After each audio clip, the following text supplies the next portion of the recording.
and he had a breakdown. Oh my goodness. I was literally in tears.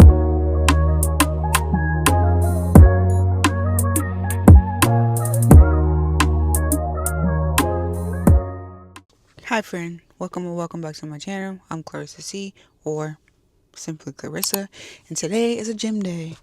I have not been to the gym in probably like, I don't know, 9, 10 days, because the last time I was here, I hurt my back really bad. Like, to the point where I literally, yeah, I haven't been able to sleep, anything. So I just took complete rest days. I didn't do anything other than obviously work and mother. But I haven't been to the gym to work out. I didn't even walk on a treadmill. I didn't do anything. Um, the pain is gone now. So I'm like, you know what? I'm going to go to the gym. I'm going to wake up. I'm going to go to the gym and I'm going to do some stretching, some body weight movements, which mostly will be stretching. I won't do too many like a circuit or anything like that. And I'm going to walk on a stairmaster for about 20 minutes and then walk on a treadmill for about 10 minutes on an incline. And then I'm going to call that a day.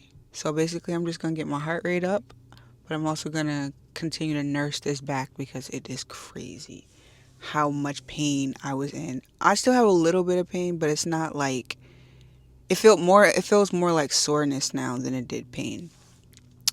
So while I'm on the stairmaster, I'm going to continue reading. I'm now reading Quasim. I don't know if it's Quasim or Quasim. I want to say it's Quasim, but whenever they say his name, like his nicknames, like his girl calls him Simmy Jimmy. So I'm guessing that it's Sim, not Seam, because otherwise it would be Simmy, Seamy Jimmy, and that's not how Jimmy is spelled. So I don't know.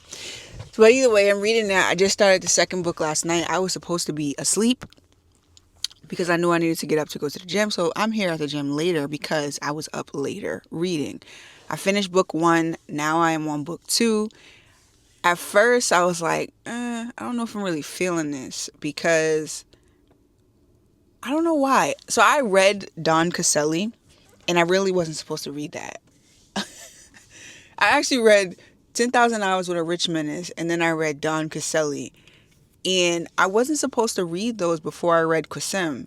But for whatever reason, I was like, I need to take a break from the Delgado slash Inferno, the Delferno series, if you will. So I didn't, I didn't go straight into Quasim. But it actually was cool that I didn't, but at the same time, there are some things that are in Don Caselli that kind of, I wouldn't say they're spoilers, but you would read them and be like, wait, I feel like some time has passed, and some time has passed, but it's really cool to see the dynamic of the other characters and their issues that they had, how they come into Chrisim's book, and how him and Blair are slowly but surely coming together, and all the trauma and difficulties that they have from their past relationships and their past hardships, life hardships, and how similar they actually are. But either way, at first I thought it was kind of like, I don't know if I'm gonna really feel Quasim, and I think it was because I was comparing him to Quamir, because I really like Quamir. Quamir is he's hilarious. So like, and then him and Capri just, I loved Capri. Capri was a 5-star for me. So I was like, I don't know. It's still not Chris Simmons still not better than Capri to me, but either way, it is definitely something cool to watch Quasim's character development, because he always seemed like they would say he was a mystery. He just seemed boring to me. But he's actually not boring. You see some of his personality and you're like, oh, okay. So yeah, that's what I'm going to continue reading on the treadmill and on the Stairmaster. And I don't know what I'm reading after this, because the third book in the Caselli series doesn't come out until September. So maybe I'll just read. I don't know. I'll figure it out.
So I just finished.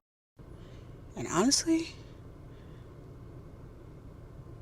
great workout. I probably needed to take a break from working out altogether, because it seems like whenever I come back after working out, after not working out for a while, that I have like some of the best workouts. I was reading while I was when I when I was on the treadmill. That's what I finished out with. When I was on the treadmill, I was reading, and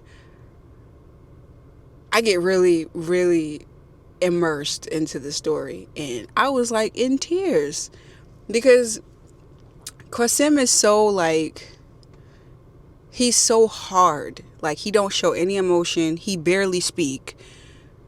And he had a breakdown. Oh my goodness. I was literally in tears. I was like, I had to stop and just look around the gym to kind of gather myself, because I was literally like, it was so crazy, especially because it was about a child, and children, they pull on my heartstrings, especially given now that I am a new mom.